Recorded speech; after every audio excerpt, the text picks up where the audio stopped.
તળાજા ખાતે સમૂહ લગ્નમાં થયેલ ટિપ્પણીને લઈને કાઠી ક્ષત્રિય સમાજ દ્વારા વિશાળ સંખ્યામાં રેલી યોજવામાં આવી। ગીગાભાઈ ભમ્મર વિરુદ્ધ કડક કાર્યવાહી કરવામાં આવે તેવી માંગણી સાથે સમસ્ત કાઠી ક્ષત્રિય સમાજ દ્વારા રેલી યોજી આવેદન આપ્યું। તળાજા પ્રાંત કચેરી ખાતે રેલી યોજી આવેદનપત્ર આપવામાં આવ્યું અને તેના વિરુદ્ધ ગુનો દાખલ કરવા માંગણી કરવામાં આવી।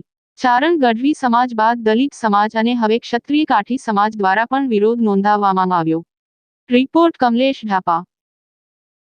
હરેશભાઈ કામળિયા આજ રોજ અમે તળાજા ડેપ્યુટી કલેક્ટર કચેરી ખાતે સમગ્ર કાઠી ક્ષત્રિય સમાજ કામળિયાવાડ આવેદનપત્રમાં આપવા માટે આવ્યા છીએ। તારીખ 14/2/2024 રોજ ગીગા ભમ્મર નામના વ્યક્તિએ અમારા કોળંબા ધામ કદમગીરી જે 222 સ્ટેટ 222 ગુજરાતના રજવાડા છે એમાંનું એક રજવાડું છે, અમારા બાપનું ગામ છે। અમારા ઇતિહાસના કાંઈ નોલેજ વગરનું અમે કામળિયા દરબારો રાજપૂતો છીએ। સિંધીથી 1100 વર્ષના આ પરંગડામાં 1100 વર્ષથી વસવાટ કરીએ છીએ અને અમારા આસ્થાનું કેન્દ્ર એટલે કદમગીરી કોળંબા માં ફળા સ્વરૂપે જે બિરાજમાન છે એ માનો પાણો ખોદી અને લઈ જવાની વાત કરી અને અમે જે નથી એ અમને ચિતરવાનો પ્રયાસ કર્યો। એનાથી અમારી ધાર્મિક અને સામાજિક લાગણી દુભાણી છે।